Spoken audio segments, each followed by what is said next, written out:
Assalamualaikum warahmatullahi wabarakatuh. Izin perkenalkan diri, nama saya Muhammad Alfi Faisal Nurjaman dengan NIM 2411191075 dari kelas B. Untuk saat ini saya akan menjelaskan hasil perhitungan tugas struktur beton prategang yang kemarin.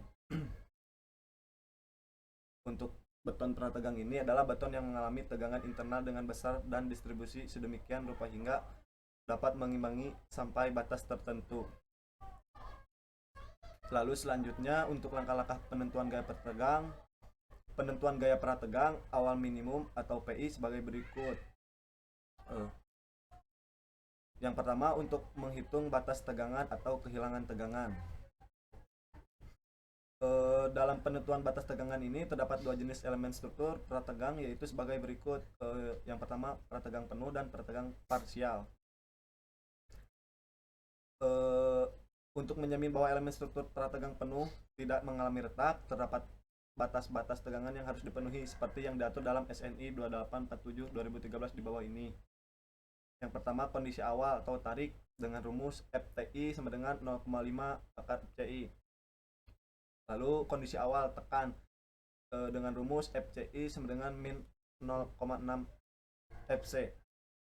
Untuk kondisi efektif tekan beban mati saja adalah dengan rumus FC DL sama dengan min 0,45 FC. Untuk kondisi efektif tekan atau beban mati total dengan rumus FC total sama dengan min 0, FC. Untuk mengasumsikan nilai R, lalu untuk menghitung PI minimum dengan diagram Magnell berdasarkan nilai E yang terpasang dengan 5 persamaan tegangan. Yang pertama ada persamaan 5, persamaan 6, persamaan 7, persamaan 8A, dan persamaan 8B. Untuk contoh hitungannya di sini, untuk kemarin saya mendapatkan tipe soal 2, dimana yang diketahuinya ada H 1800, WA 800, WA1 300, WB 700, WB1 250, HF1 200, HF2 120, HF3 250, HF4 250, TWeb 200, HWeb 980, untuk TB tendon 100 dan R 0,75. Untuk menghitung luas penampang di sini terdapat untuk pada perhitungan kemarin totalnya ada 7. Dapat dilihat ini hasil-hasilnya. Lalu untuk perhitungan gaya prategang,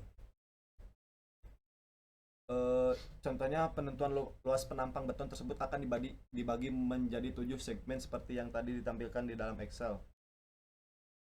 Untuk menghitung A1 di sini ada rumusnya 300. Ini tentunya yang sudah diketahui di atas tersebut. Untuk A1 contoh perhitungannya 300 ditambah 200 ditambah 300 lalu dikali 200 dan hasilnya ini. Untuk rumus A2 nya ada 1/2 dikali 300 dikali 120, ada hasilnya ini 18.000. Untuk nilai A3 di sini sama dengan A2 yang sebelumnya di atas. Lalu ini hasil-hasil yang lainnya. Lalu nomor 2, untuk penentuan titik pusat gravitasi penampang. Yang pertama ada contoh perhitungan dalam untuk Y1. Di sini ada rumusnya dan ini hasilnya. Lalu untuk perhitungan selanjutnya di sini ada A1A dikali Y. Terdapat nilainya demikian. Lalu untuk menghitung inersia tiap penampang ada untuk menghitung momen inersia tiap bagian penampang ada rumus I sama dengan I ditambah AR kuadrat dengan I sama dengan 1/12 kali B kali H pangkat 3. Untuk AR kuadrat di sini ada rumusnya AI dikali YI min YB akar 2. Lalu terdapat tabel rekapitulasi perhitungan properties penampang yang sudah dihitung dalam Excel yang ini. Lalu lanjut, untuk contoh perhitungannya di sini ada I sama dengan 1/12 dalam kurung 300 ditambah 200 tambah 300 lalu dikali 200 pangkat 3 dan mendapatkan hasil begini. Untuk penentuan nilai IMAX, direncanakan tendon yang paling bawah atau JO berada 100 mm di bawah serat bawah sehingga nilai IMAX adalah JB di min JO. Lalu dimasukkan nilai-nilainya, lalu dapat hasilnya segini. Untuk menghitung modulus penampang dan nilai A, satu modulus penampang di sini terdapat rumusnya ZT sama dengan I per YT. Lalu dimasukkan nilainya dan mendapatkan hasil begini. Untuk momen maksimum di tengah bentang, yang pertama ada momen maksimum akibat beban mati atau berat sendiri atau bisa disebut BS, dan rumusnya ini AC dikali ini. Untuk beban mati tambahan atau SDL diperoleh pada bab 3 dengan nilai KSDL 19,613 kN per meter. Lalu untuk KDL ini dapat dihitung menggunakan rumus BS ditambah KSDL. Untuk MO sendiri menggunakan rumus 1/8 dikali KDL lalu dikali L akar 2.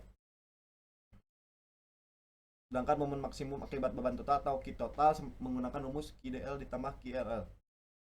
Untuk menghitung momen maksimum akibat beban total atau M total menggunakan rumus 1/8 kali KDL lalu dikali L kuadrat. Di sini terdapat batas tegangan untuk kondisi inisial.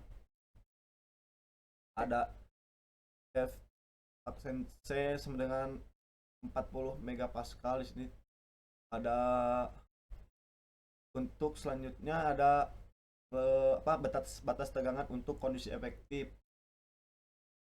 Di sini terdapat rumus-rumusnya.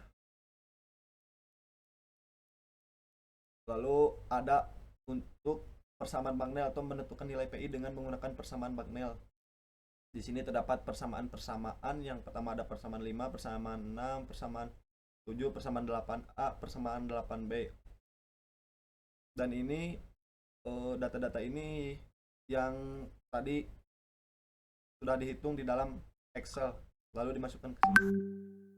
Selanjutnya ada tabel rekapitulasi hasil ke-7 untuk persamaan untuk yang ini.